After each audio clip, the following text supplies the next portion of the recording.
Kalau saya ukur di bagian fuse-nya ini putus.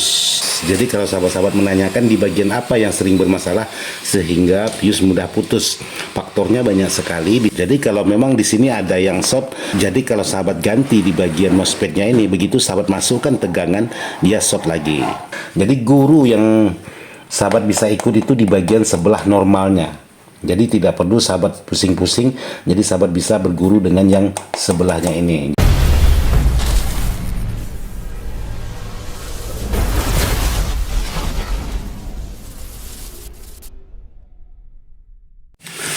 Assalamualaikum warahmatullahi wabarakatuh. Sahabat-sahabat dimana saja berada tanpa terkecuali yang tak bisa disebutkan satu persatu.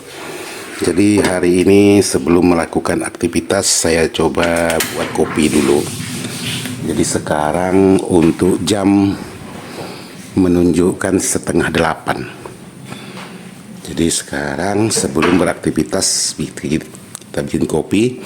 Jadi sambil menunggu airnya mendidih, kebetulan di sini ada beberapa kit yang sudah dibuat.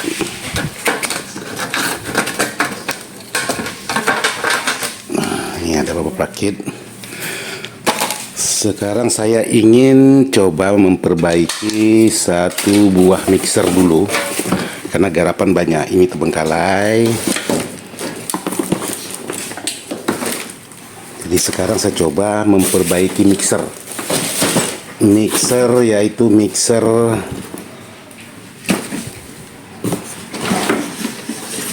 ada powernya. Nah ini.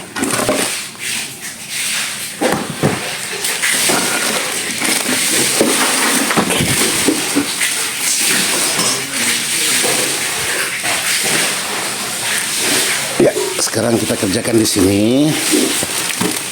Karena ini mixer banyak barang-barang kecil. Oke, sekarang saya coba lihat untuk mixernya. Sekarang ini barang-barang masuk semuanya minta dikejarkan sebelum tanggal 29. Jadi boleh dikatakan barang-barang masuk untuk malam tahun baru. Jadi ini power mixer.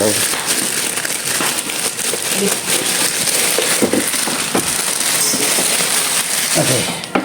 Jadi kalau untuk mereknya Megavolt PMX 60 6 channel profesional mixer. Nah, ada equalizernya di sini. Jadi menurut informasi mixer ini lama tidak dipakai. Jadi setelah mau tahun baru ya coba-coba dinyalakan. Tahu nggak mau nyala. Katanya nyala, cuman nggak keluar suara. Seperti itu. Oke, sekarang saya coba aja dulu.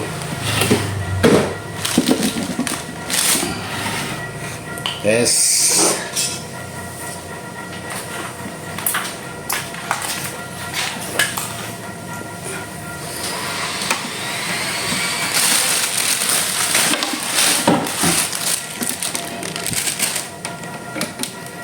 Kita masukkan tegangan.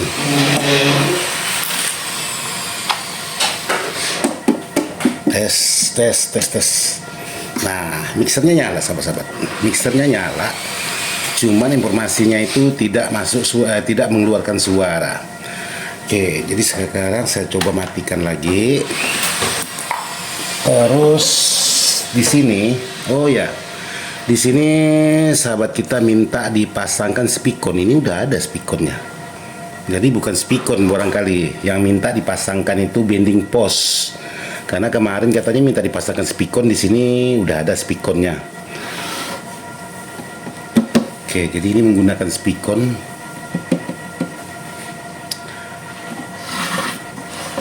Ya, jadi seperti ini garapan hari ini sahabat-sahabat. Jadi saya mau mempersiapkan untuk kabel audionya dulu. Karena ini mau dites untuk di bagian barangnya. Connect dulu. Jadi sekarang saya coba tes menggunakan JHK aja dulu. Jadi kalau di sini dites untuk respon ini ada. Jadi respon ada. Sekarang saya coba angkat. Jadi di sini responnya ada nih. Nah. ada respon semuanya, ada respon. Jadi kemarin permasalahannya itu tidak mengeluarkan suara menurut informasi dari yang punya. Oke bos sahabat, sebelum kita lanjut mengerjakan, kita ngopi dulu.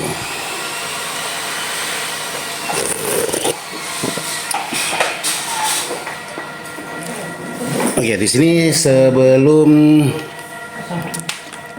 saya lanjut, saya coba buka dulu, barangkali sahabat-sahabat penasaran seperti apa untuk di bagian dalamnya.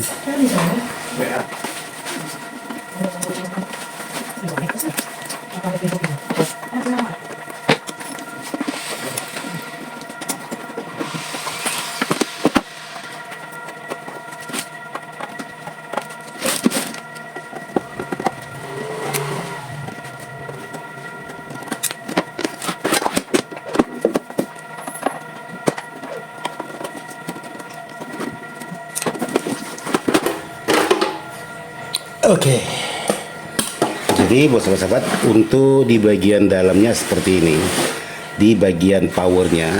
Jadi ini sudah ada lengkap dengan powernya.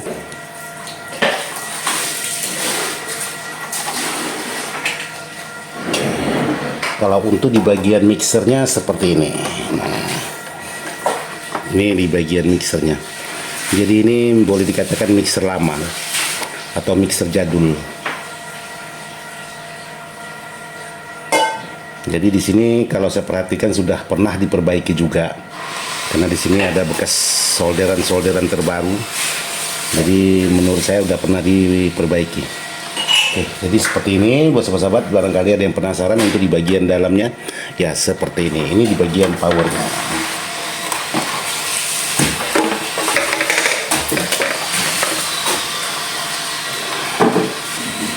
Oke, sekarang saya lanjut di sini pengetesan untuk di bagian fuse. Jadi fuse ini perlu sahabat-sahabat ukur. Jadi kemarin sahabat-sahabat ada yang menanyakan, Bang, kalau kita mengukur fuse itu menggunakan diapometernya kali berapa? Ya boleh, dari kali 100, kali 10, dan kali 1 itu boleh. Atau menggunakan bus juga boleh yang gambar suara. Oke, sekarang saya coba tes fuse. Untuk fuse di sini, nah ini fuse kayaknya putus, dua-duanya putus. Kalau saya kopnya saya gabungkan gini, ini naik untuk diapometer saya. Nah, tapi kalau saya ukur di bagian fuse-nya, ini putus. Jadi fuse ini terhubung dari trafo sebelum masuk ke dioda ini. Dioda yang mengarahkan dari AC menjadi DC ini melalui fuse. Jadi kalau sahabat-sahabat menanyakan di bagian apa yang sering bermasalah sehingga fuse mudah putus, faktornya banyak sekali. Bisa jadi di bagian dioda ini yang short, bisa juga di bagian MOSFET-nya ini, atau di bagian perangkat-perangkat. Jadi yang rawan memutuskan fuse itu ada beberapa komponen, terutama transistor atau MOSFET, maupun yang besar ataupun tipe yang kecil, itu juga mudah sekali memutuskan fuse. Terus yang kedua itu dioda, maupun dioda Zener, maupun dioda biasa, ataupun dioda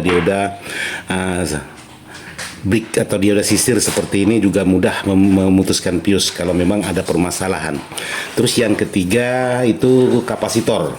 Kapasitor biasanya juga sangat mudah memutuskan fuse itu kalau dia ada yang short, termasuk di bagian elko ini. Jadi elko ini masih termasuk kapasitor, maupun yang menggunakan MKF ataupun menggunakan yang seperti ini. Jadi sahabat bisa cek di bagian dioda, di bagian transistor, di bagian kapasitor. Kalau memang sahabat-sahabat menemukan peralatan sahabat-sahabat dipasang fuse putus, diganti fuse putus, diganti fuse putus. Jadi kalau tidak, pengecekan itu tidak bakalan ketemu. Yang jelas di sini untuk di bagian fuse-nya ini, kalau saya ukurin di sini sudah tidak nyambung lagi nih. Dua-duanya.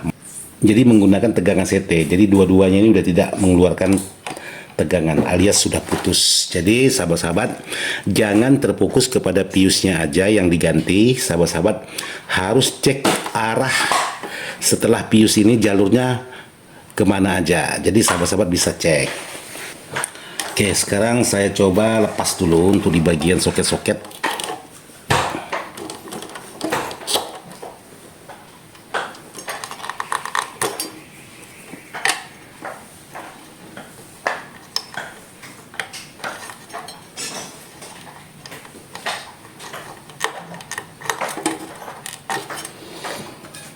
Oke, jadi sekarang saya coba lepas untuk di bagian powernya. Jadi supaya pengerjaannya sangat mudah.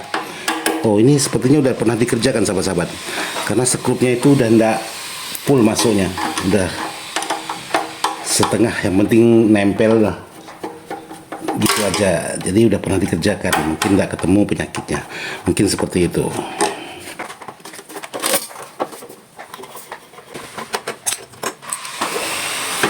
Jadi ini kebiasaan dari konsumen-konsumen khususnya. Contohnya aja power mixer ini. Jadi waktu diantarkan kemarin enggak apa-apa bang, minggu depan ataupun yang penting jangan sebelum, pokoknya saya minta jangan selepas tahun baru. Kalau bisa sebelum tahun baru itu sebarangnya selesai. Jadi baru beberapa hari atau 2 hari orangnya malah WA terus. Jadi bang kapan selesai, sementara kemarin perjanjiannya ya sebelum tahun baru, yang penting bisa dipakai untuk tahun baru. Nah kebanyakan seperti itu yang saya temukan untuk teman-teman yang mengantarkan barang. Jadi kadang-kadang ada kesan tidak sabar. Oke, jadi seperti ini di dalamnya. Untuk di bagian power sekarang melakukan pengecekan untuk di bagian jalur dioda atau jalur elko. Jadi jalur elko nya ini aman.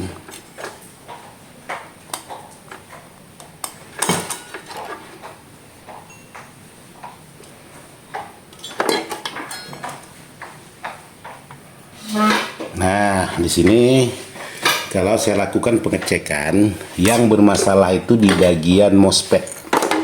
Jadi sahabat-sahabat bisa cek di sini. Ini MOSFET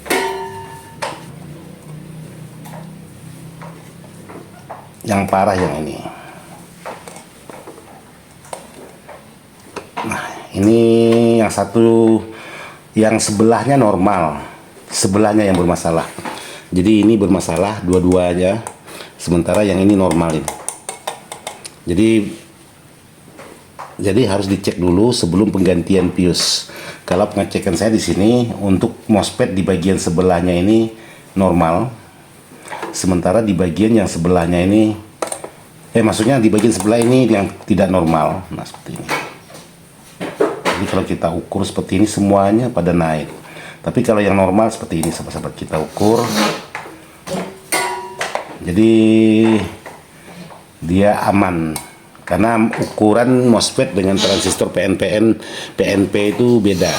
Jadi kalau MOSFET ya sedikit beda dengan ukurannya. Oke.